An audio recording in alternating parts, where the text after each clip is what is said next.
Tanjiro Kamado says goodbye to his family as they see him off. With a basket of charcoal on his back, he makes his way to the village at the bottom of the mountain. Upon arrival, the villagers happily greet him, thanking him for all his help while he sells them charcoal. With his basket empty and night approaching fast, it's time to make the trek through the snow up the mountain. At the foot, he's stopped by an elderly man who offers him lodging for the night. It's too dangerous. Doesn't he know demons hunt at night? Tanjiro is reminded of his grandmother, who spoke of demons, but assures the man his keen sense of smell will keep him safe in the snowstorm. He won't take no for an answer, however, and Tanjiro is forced to accept. He sets off up the mountain the following morning. Tanjiro notices the scent of blood as he approaches his family's home. Panicked, he rushes, only to find his worst nightmare come true. His family lay slaughtered, door ajar, blood staining the freshly fallen snow. His sister, Nezuko, is the only one that's still warm. He picks her up, intent on finding a doctor. Suddenly, Nezuko stirs, in a strange, animalistic state, clearly no longer human. They struggle and careen off a cliff into the snow below. When he comes to, Nezuko attacks him, while Tanjiro tries to get through to his sister. The malice in her eyes disappears for a moment, and she begins to cry. When a young swordsman appears, racing towards the pair, Tanjiro pushes her out of the way.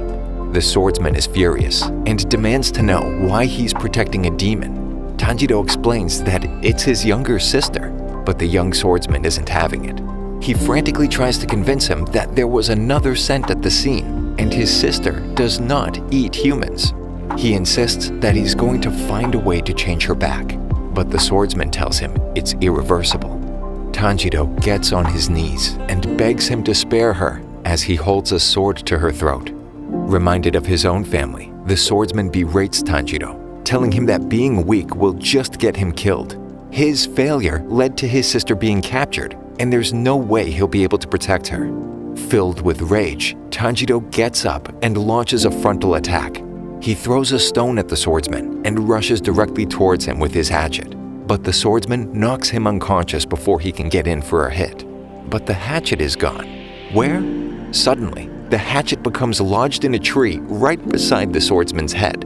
Impressed that Tanjiro distracted him with the stone to get in a hit after he was unconscious, Nezuko breaks free and approaches her unconscious brother. But instead of devouring him, she turns towards the swordsman and protects him. The swordsman sheathes his sword and knocks Nezuko unconscious, deciding to spare them both. When Tanjiro wakes, he finds his sister beside him with a bamboo muzzle. The demon slayer tells him to find an old man who lives at the foot of Mount Sagiri and mention his name. He also cautions him against exposing his sister to sunlight. After the swordsman disappears, Tanjiro and his sister set off. Tanjiro procures a basket, straw, and bamboo from a farmer on the way to Mount Sagiri and fashions it into a backpack for his sister so they can travel during the day without worrying about the sun. The two stop at a temple as night approaches. As they walk up the stairs, Tanjiro catches the scent of blood and finds a demon inside, feasting on a corpse. The demon turns and attacks, defending its territory. Tanjiro barely dodges while slashing the demon's throat with his hatchet. Nezuko runs to save her brother, overcoming her desire to eat, and kicks the demon's head clean off. Believing the demon is dead, Tanjiro is surprised when its body starts healing itself, and the severed head continues talking, even growing arms. He uses his hatchet to pin the demon's head to a tree while he attacks the body and senselessly tackles it off a cliff, but his sister pulls him back before he falls. Not sure how to kill the demon, Tanjiro stands there when a masked man appears behind him and tells him he can't kill it with a knife. He waits too long, and the sun comes up, killing the demon for him. The masked man senses he might be too kind, even to kill a demon. The man introduces himself, and Tanjiro figures it's the man he was sent to find. Though he doesn't think Tanjiro has what it takes to be a demon slayer, he gives his old apprentice the benefit of the doubt and decides to test him. After running back to his home at the foot of the mountain, Kadaki tells him that this is where the real test begins. He follows the masked man up the mountain until he stops suddenly. If Tanjiro can make it back down before sunrise, he'll agree to train him. Piece of cake, right? On his way back down, Tanjiro learns pretty quickly that the whole mountain is booby-trapped. It's going to be a lot harder than he thought. After a grueling night of avoiding traps, Tanjiro barely makes it down just in time for sunrise. Remembering Gyu's letter, Odokodaki agrees to train the boy and look after his demon sister. To begin his training, he must descend the mountain. As each descent becomes easier, the traps become deadlier until he's allowed to carry a sword, which helps but also hinders. He's not used to the extra weight. The man then teaches him how to use the sword in battle. He teaches Tanjiro a special breathing technique called total concentration breathing and promises to show him how to use all 10 forms of water breathing, which is his specialty. He practices everything the man taught him for the next 6 months, but he's only able to scratch the surface. Frustrated, Tanjiro looks up to see a boy in a fox mask appear on top of a boulder, telling him to stop whining. The boy jumps off the boulder and tells him to charge at him and laughs when Tanjiro worries that the boy only has a wooden sword. Clearly, it's more than enough.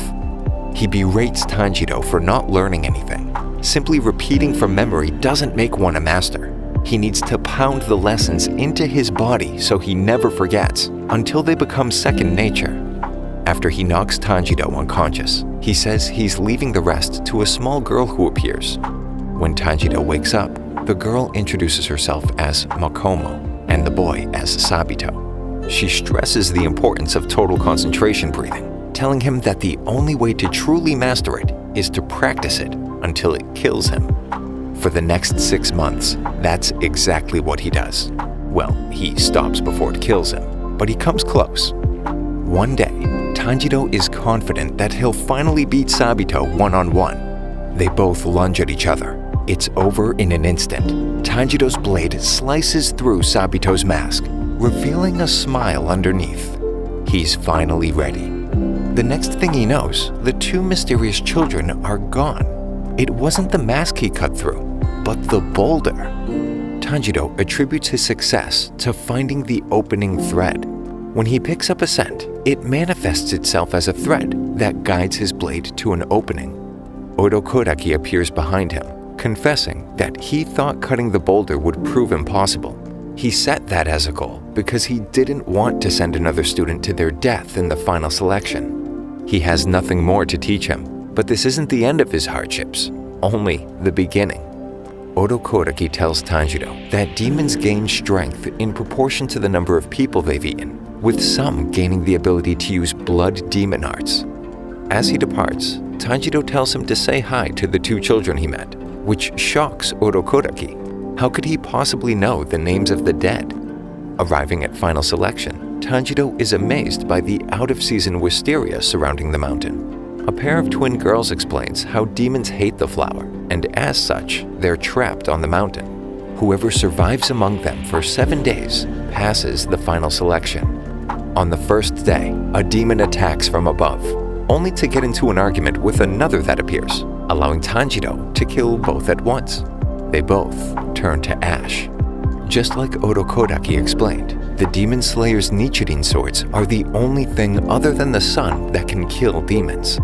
Tanjiro picks up an awful scent, and hearing another applicant's screams, he turns to see a giant demon covered in arms chasing them. After seeing it swallow another applicant whole, Tanjiro steps in to save the other. The demon becomes enraged after asking whether they're in the same era, perceiving just how long it's been confined to the mountain. It admits that it's eaten at least 50 would-be demon slayers, including 13 of Odokodaki's students. He targets them, since it was Odokodaki who imprisoned him on the mountain 47 years prior. When the demon describes Makomo and Sabito, Tanjiro is shocked to learn they're dead, and this demon is the reason why. The demon uses his emotions against him, inciting Tanjiro to lose control and attack him while enraged. Makomo worries whether Tanjiro can win, though Sabito can't say for certain. He was the one who cut through the largest boulder. Tanjiro headbutts the demon's arm and runs along it, getting closer than the demon thought he could, though not worried. His neck is extremely thick, almost as thick as his skull. Tanjiro uses water breathing and severs the demon's head using first form water surface slash. Tanjiro approaches the demon's rapidly dissipating form, detecting a scent of sadness, and extends his hand, praying that he does not become a demon in his next life. In the fog, Tanjiro sees the souls of all the other students who weren't as lucky, finally able to rest. Over the next few days, Tanjiro tries to find a way to change his sister back, but none of the demons he asks has an answer, or is even willing to answer. After 7 days, Tanjiro finds himself back at the shrine where they began, surprised to see that only 4 survived final selection. The twins explain that there are 10 ranks. They start at the lowest, Mizunoto. They are each assigned a crow for communication. Well, 3 crows and 1 sparrow? One of the boys demands his Nichirin katana and is only angered further for having to wait 15 days for it to be forged from or they select themselves. Meanwhile, a man receives notice from a Kasugai crow that there are 5 survivors in total. An exhausted Tanjiro drags himself back to Odo Kodaki's and finds Nezuko awake for the first time since they arrived. Odo Kodaki sees the 2 and embraces them. He hypothesizes that instead of eating humans, Nezuko can sleep to recover her strength. After 15 days, Tanjiro's katana is finally ready. The swordsmith is excited upon seeing his hair color, expecting to see the blade turn bright red, but he's disappointed when the blade turns black. Apparently, not much is known about the properties of black blades, which makes them a bad omen, as their users usually don't live long. After receiving his first mission, Tanjiro dons his Demon Slayer Corps uniform, a strong, lightweight fiber resistant to lesser demon fangs.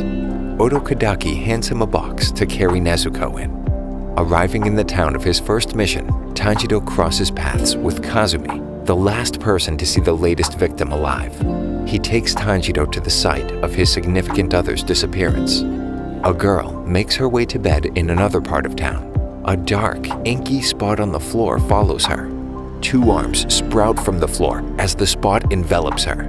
Tanjiro picks up the scent and rushes to find her, but the alley he's led to is empty. He stabs the ground where the scent is strongest, revealing the demon and girl lurking below the surface.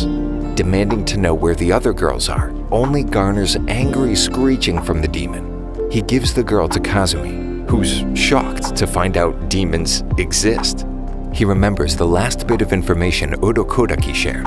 The first to become a demon over 1,000 years ago is the only one who can create them, Muzan Kibutsuji, and may be the only one who can answer his questions. Tanjiro tries hitting the demon below the surface, but misses all its vulnerable spots. There are 3 of them, or are there? All 3 demons smell the same, and it becomes obvious that one demon split into 3. After missing again, the demon tries to grab Tanjiro. Right before it reaches him, Nezuko escapes from her box and protects him. Tanjiro continues his battle with the swamp demon. Nezuko escapes her box and rushes the clones. Hesitant at first, Tanjiro finally realizes that his sister can hold her own. He asks her to watch over the humans while he deals with the demon on their terms. He enters the swamp below the street and finds himself completely submerged.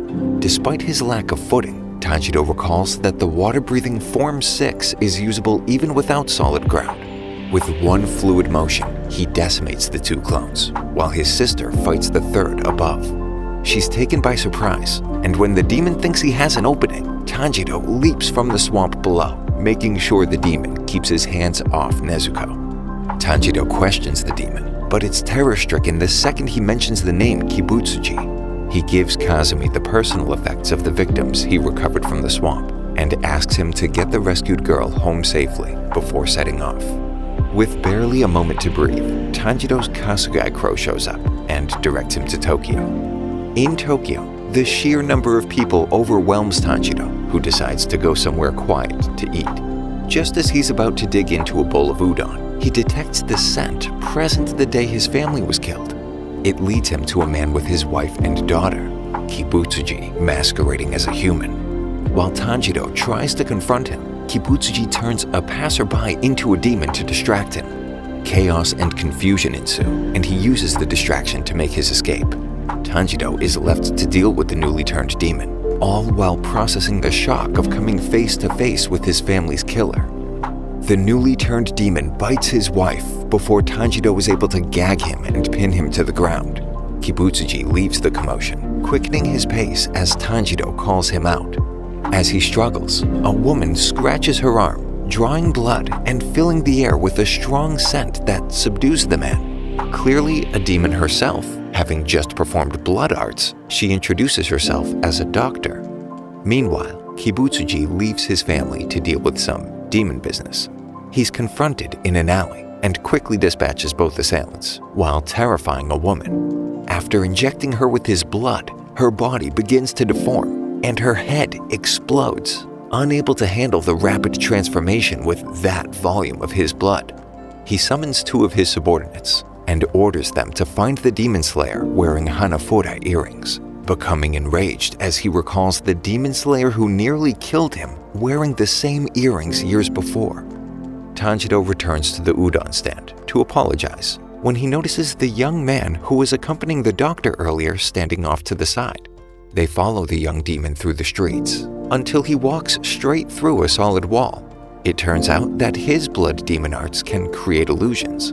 They step through to find a mansion in the middle of the city, hidden from plain sight. The woman introduces herself as Tamiya and her companion Yushido. Apparently, she's the only demon besides Kibutsuji who has successfully created another. Her experiments with his blood may prove useful in reversing its effects, especially in Nezuko's case. She needs more blood samples from demons closest to Kibutsuji, the 12 Kizuki. While they converse, the two demons track them down, discovering the hidden mansion. Tanjiro agrees to collect samples for her in his travels when a tamari suddenly bursts through the wall. A barrage of them destroys the wall. One changes direction mid-air, taking Yushido's head clean off. The woman throwing the tamari notices Tanjiro's Hanafura earrings, while he tries to stop one with his sword, only to find its trajectory shift unexpectedly. She declares they're about to die at the hands of one of the 12 Kizuki. Perfect, just what the doctor ordered. Yushido rants as his head grows back, chewing Tanjiro out for not following the arrows, the invisible ones, of course.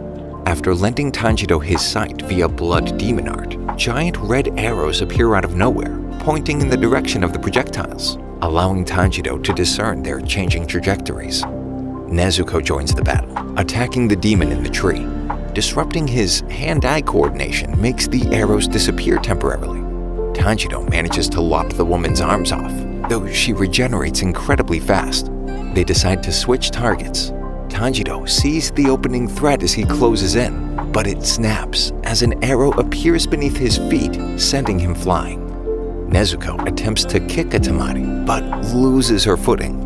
Tamiya rushes to her aid and gives her a serum to speed up her slow regeneration. Tanjiro finds the arrows aren't affected by his sword, but if he follows their direction with his body, he can get rid of them faster, decreasing the relative velocity. Combining this with his water-breathing forms garners him one clean shot to lop off the demon's head. He never saw it coming. He goes all out in a last-ditch effort to kill Tanjiro, who tries as many forms as possible to mitigate the damage. Though effective, he cracks a rib and breaks a leg, leaving him exhausted, with one demon still alive. He crawls towards them, with the hilt of his katana between his teeth. Nezuko figures out how to keep her feet attached to her legs and sends the tamari back at their pitcher, which only frustrates her further. But this creates a perfect opportunity for the doctor to get inside her head. She uses her blood demon art to manipulate her into speaking Kibutsuji's name, activating the cursed blood in her veins, which kills her from the inside. Upon inspection, it turns out that neither was one of the 12. They don't have the definitive markings on their eyes. Tanjiro hears the demon's dying thoughts and puts a tamari near her for comfort, feeling sorry for the demon in the end, especially considering Kibutsuji's cruelty. Afterwards, Nezuko now sees their new companions as family, despite Urokodaki's hypnotics. Tamayo offers to take her with them, arguing that it would probably be safer for her, but Nezuko refuses to leave her brother's side. On the way to their next mission, they run into another demon slayer. He interrupts the demon slayer's attempt to persuade a woman to marry him. The two recognize each other as fellow survivors of Final Selection, but Tanjiro initially denies knowing him. Eventually, he learns Zenitsu's name and wonders why he's so scared. Apparently, he's terrified at dying at the hands of a demon, which he feels is inevitable at this point. When they arrive at the specified location, they encounter two frightened siblings who claim that a monster kidnapped their older brother. They were attacked the night before and followed the blood trail to the mansion in the woods. Suddenly, a bloodied and beaten man flies out of the mansion's window. Tanjiro rushes to his aid, but the man dies of his injuries moments later. The ominous tapping sound that erupts from the mansion steals his attention and hardens his resolve.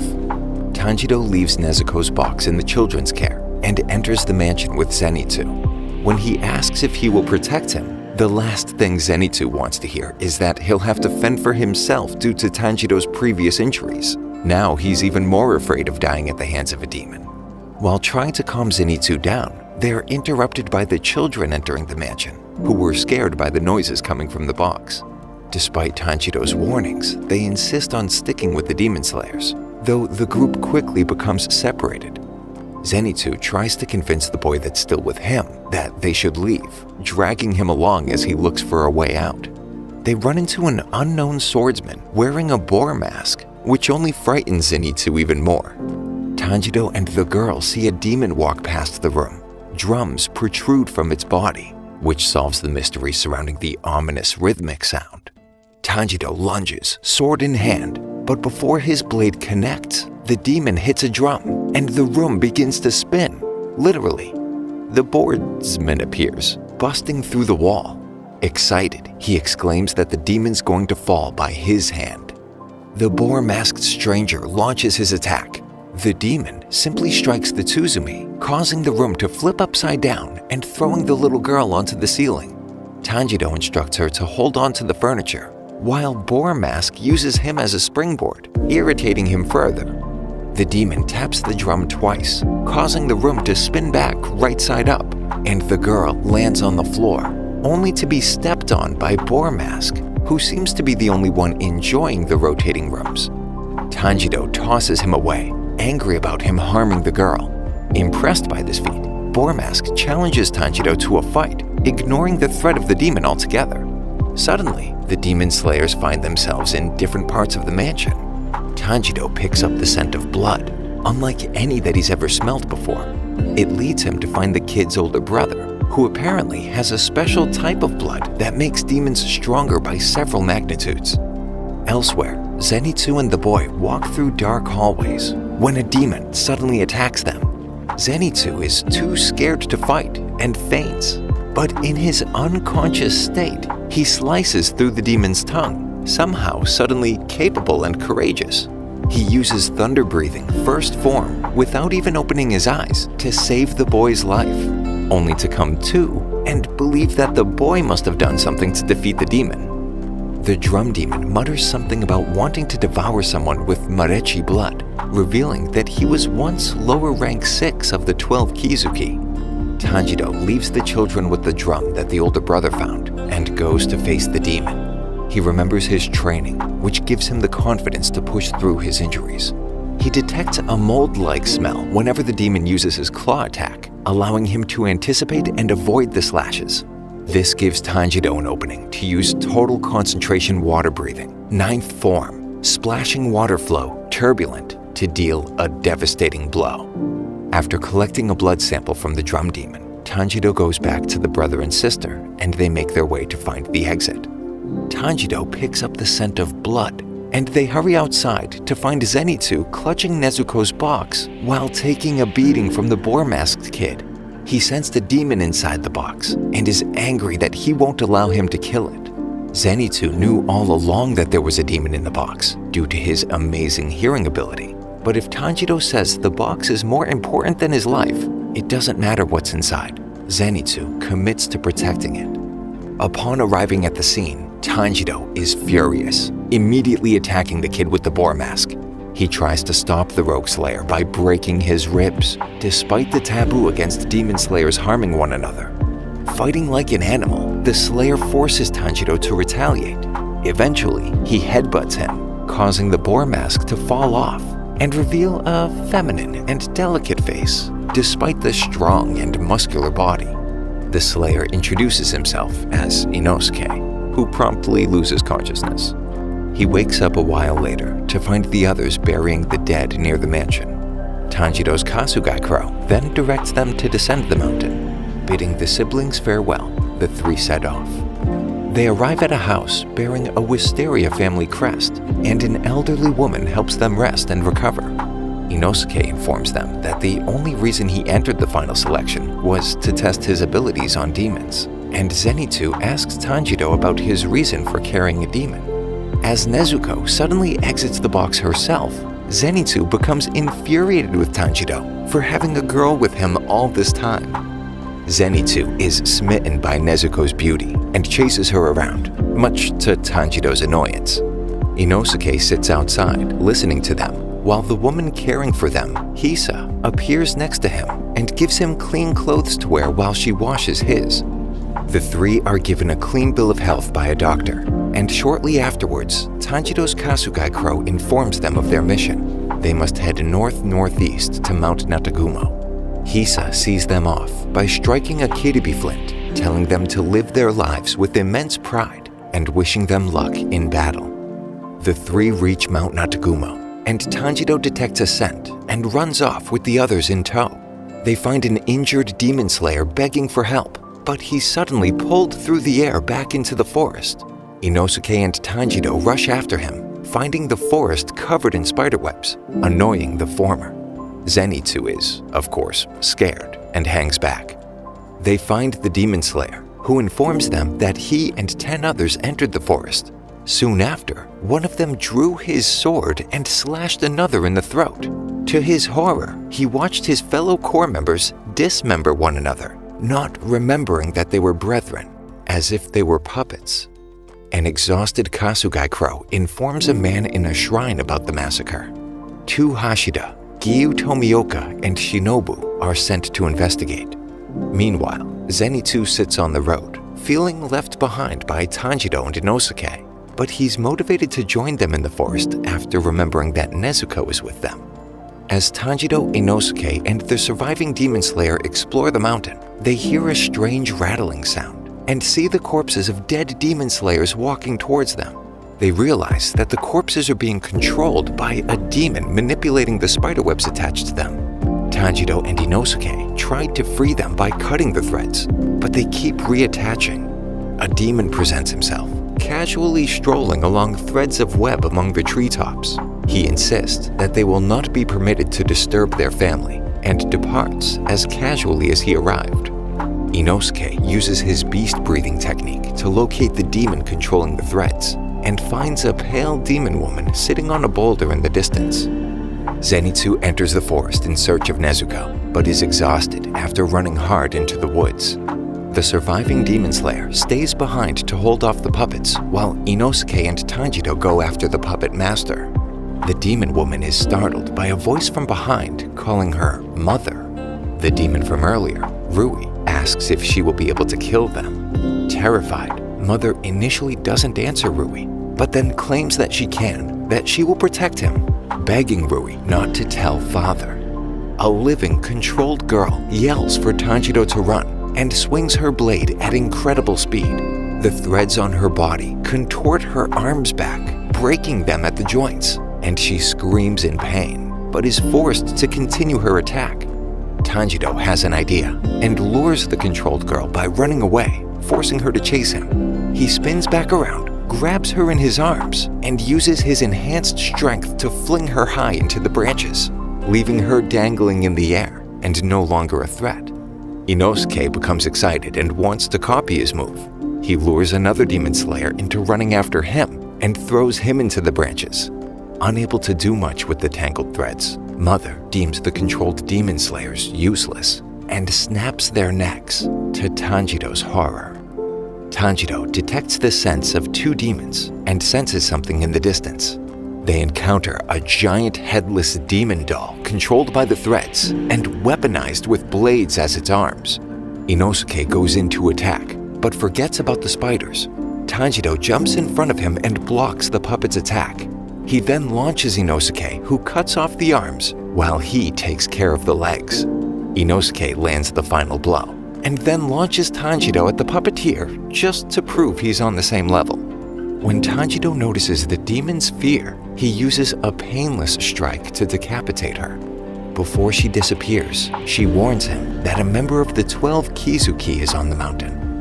Zenitsu is still searching the forest for Nezuko. As he searches, he's pricked by something and turns around to see a demon spider with a face.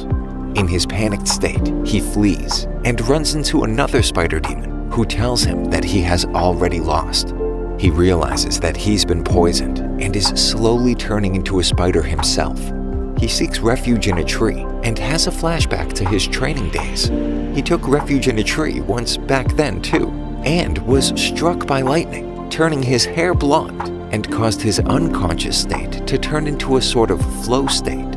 He's only able to use the first thunder breathing technique, but was told that if he masters it, it can be incredibly powerful. In the present, in the forest, in the tree, and unable to handle his present predicament, Zenitsu passes out, only to enter his bizarre warrior fugue state. He uses thunder breathing, first form, surrounded by crackling energy, and beheads the spider demon before collapsing due to the poison's effects. He hears his master's voice telling him not to give up and repurposes his breathing technique to slow the poison's spread. Meanwhile, Tanjiro and Inosuke spot another demon, but it turns out to be a trap. When Inosuke goes to attack, a giant spider-headed demon targets him from above. The two Hashira arrive on the mountain to search for demons and fellow slayers, while Tanjiro and Inosuke face off against Father. Despite their best efforts, both of them are having a hard time cutting through his thick skin. Tanjiro decides to pin the demon under a tree he cuts down, but when he moves in to cut off its head, the demon picks up the log and sends him flying. Tanjiro tells Inosuke not to die as he's launched across the forest. Zenitsu manages to hold on long enough for one of the Hashira to find him. Tanjiro lands. He sees the small demon from before scolding his sister. Tanjiro picks up on the sense of fear and hate, telling them they have no true bond. Suddenly, another demon slayer appears, but is immediately cut to pieces by a spiderweb attack he didn't see coming. Inosuke barely holds on as he faces off with Father. Finding a second wind, he's finally able to cut off one of its hands by hammering one blade with the other. The small demon promises to kill Tanjiro slowly for denouncing his family fantasy. Meanwhile, the giant spider-headed demon sheds its skin, becoming even more powerful. Remembering his ally's words, Inosuke refuses to die, even though he's thrown around like he's nothing, and his swords break on the demon's new exoskeleton. Suddenly, the other Hashira rank catches up and defeats the demon in a single strike. The forest air clears a bit, and Tanjiro is able to sniff out the web attacks. He makes his move, but it's useless. His Nichirin sword breaks, severed as it makes contact with one of the demon's webs. Inosuke is in awe of Giyu, who's confused by the loud-mouthed boar mask-wearing kid. He refuses to duel him, despite Inosuke's persistence. If he could defeat the Hashira who beat one of the 12 Kizuki, he'd be the most powerful demon slayer. Giyu tells him that Father wasn't one of the Kizuki, not even close. Inosuke continues to run his mouth, as Giyu runs circles around him, literally tying him to a tree for his own good. Meanwhile, Zenitsu struggles to hold on, with the poison coursing through his veins. When the other Hashira finds him, the transformation is already taking place. But luckily, she specifically has an antidote for this, and injects it into his shrinking arm. Elsewhere, Tanjiro dodges the demon's attack. He blames his own inexperience for letting his sword break. He can't seem to get in close, but he refuses to concede and take back his words. The demon then goes for the kill, and uses the same web technique that took out the other demon slayer. Right before Tanjiro is reduced to cubes, Nezuko busts out and takes the attack head-on. Elder sister remarks on Nezuko's demonic aura, while Rui questions whether they are siblings, becoming furious upon discovering that despite being a demon, Nezuko still protected her human brother, a familial bond that he's become obsessed with attaining. He gives Tanjiro a choice: hand over his sister and he'll let him live.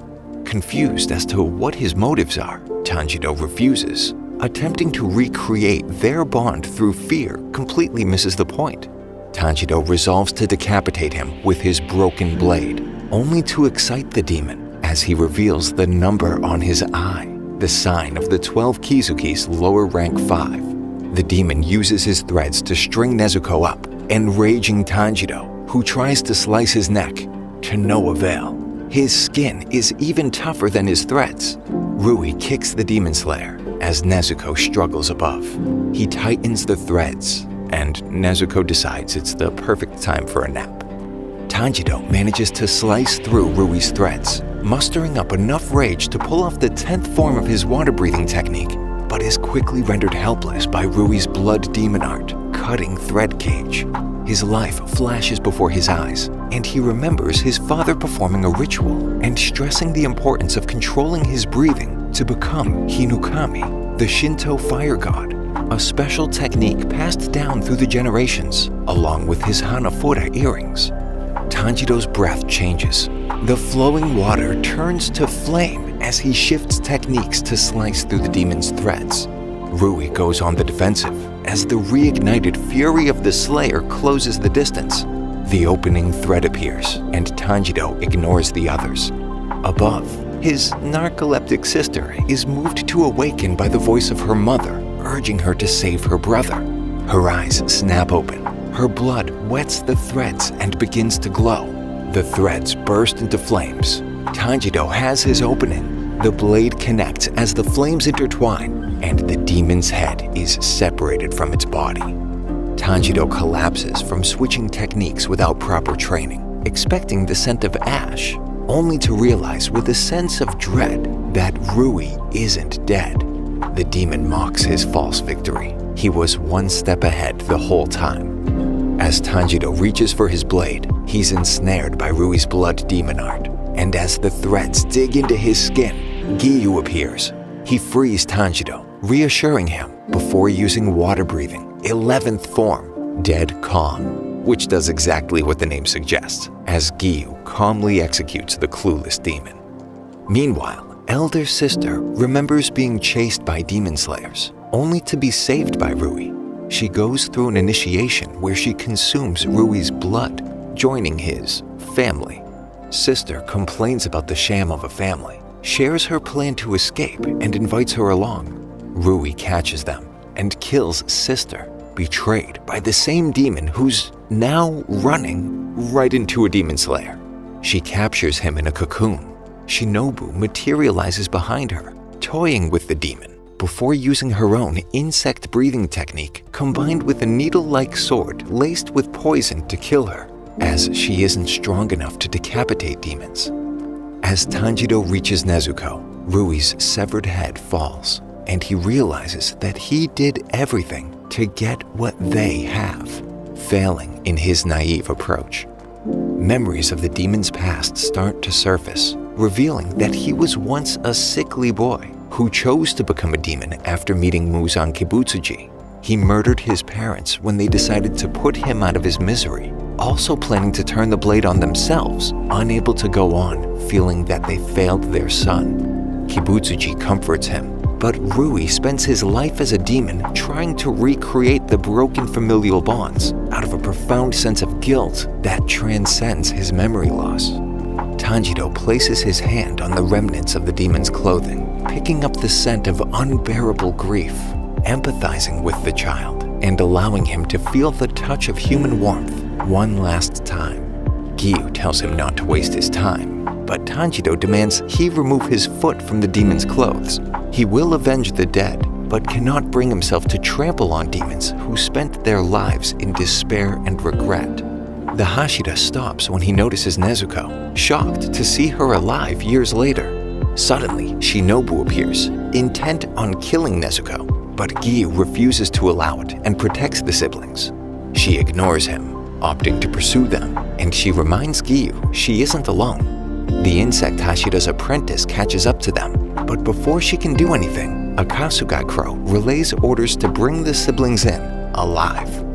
Upon their arrival, they're greeted by the remaining Hashida, the top-ranking members of the Demon Slayer Corps, who are all curious about the Demon Slayer who has been traveling with the demon. They all have differing opinions on what to do with them, and whether they should allow Nezuko and Tanjiro to live. Tanjiro tries to explain how she hasn't fed on a human in the 2 years since she's turned. Giyu is as stoic as ever, also being on the hook for helping them. The Wind Hashida, Sanemi, especially takes issue with Nezuko being a demon and attempts to kill her. Tanjiro intervenes, pleading for Nezuko's life, and a heated argument breaks out between the two. Giyu tries to stop them, giving Tanjiro enough time to headbutt the distracted Hashida. The whole atmosphere switches in an instant. All the Hashida bow as the master of the mansion, a calm and mysterious blind man, walks out.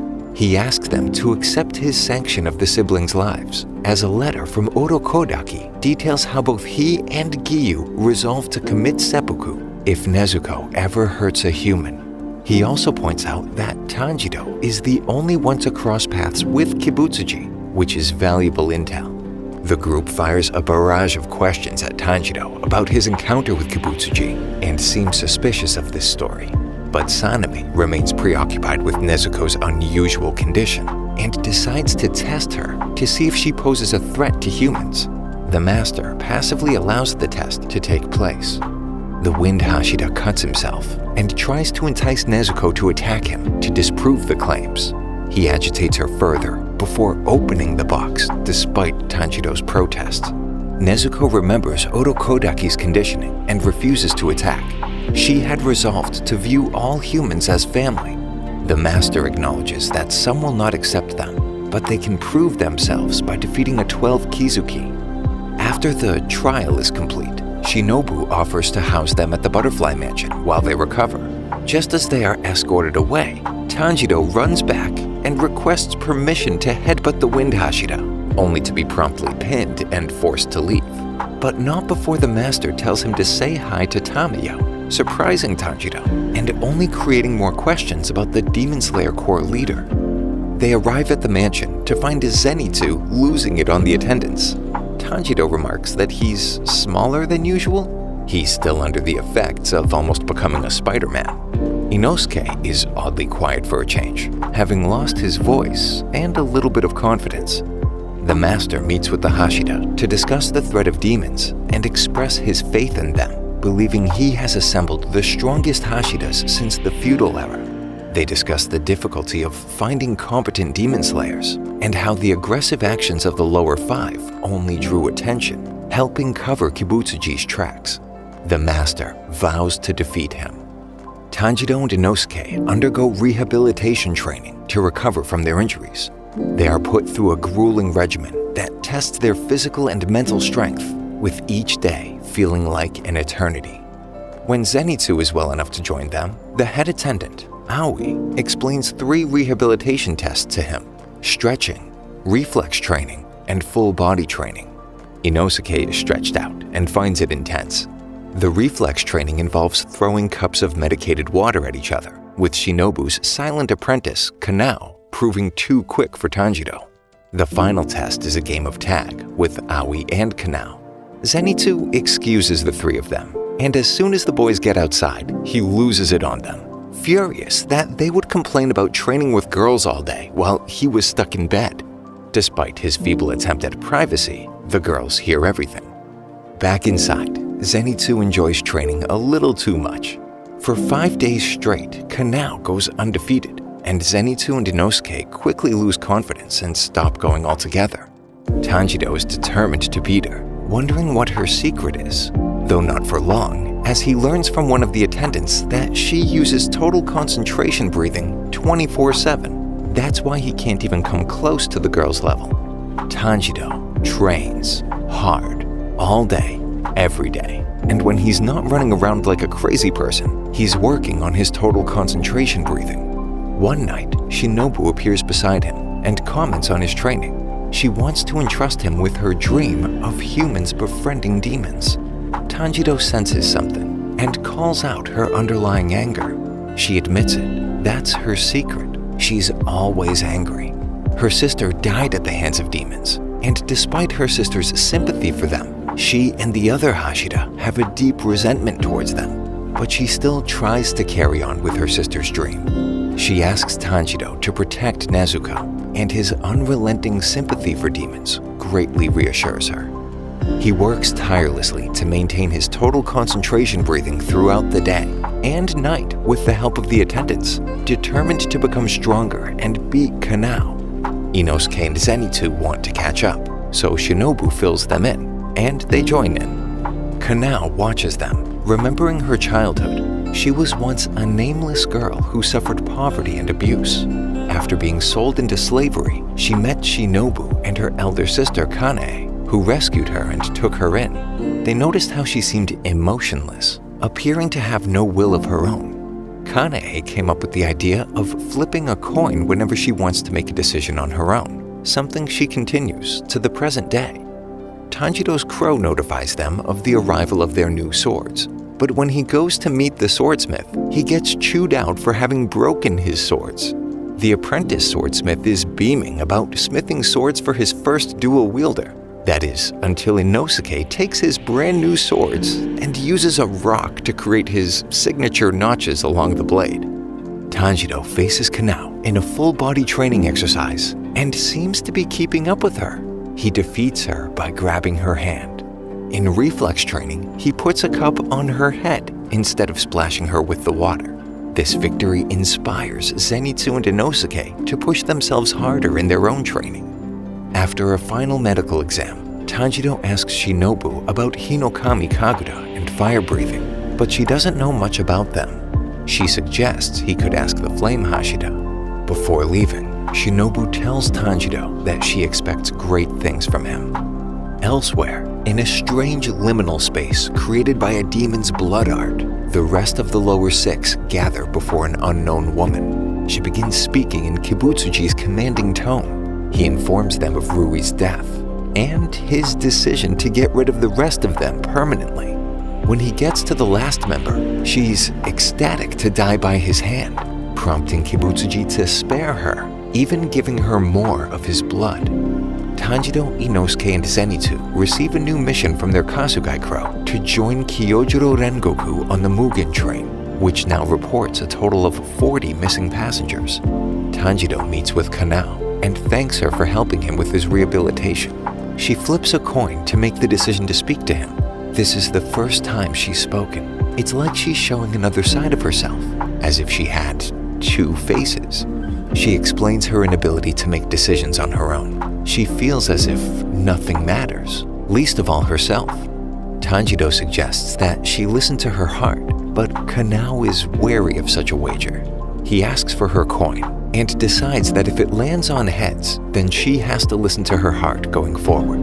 Kanao is worried as she can't see the coin, but when it lands on heads, she somehow knows he didn't cheat, and that's settled. He tells her that even if it landed on tails, he would have just kept on flipping it until he got heads, leaving the mostly mute at a loss for words. Tanjiro, Zenitsu, and Inosuke pass the final challenge of breaking the biggest gourd with their lungs, proving they had finally mastered total concentration. While they prepare to depart, Tanjiro notices Giyu and approaches him, unsure of how to thank him for everything he's done. The stoic Hashira commends him on mastering his breathing and states that simply killing demons is enough, before evaporating. Embarking on their new mission, the boys approach the station when they're suddenly faced with a challenge they never expected. The train lurches into motion. Inosuke is in awe of the train's speed as the others race to catch up. Once on the train, Zenitsu expresses concern for Nezuko's safety, questioning Tanjiro's decision to take her with them. Tanjiro assures him that wherever they go, he and Nezuko will be together and never be apart again. The group reminisces on their long journey together to reach this point. They meet the Flame Hashira while taking their seats, making it clear that their mission will not be easy. Rengoku's personality and mannerisms are a bit flamboyant. As the train speeds towards its destination, the group braces itself for the battle to come.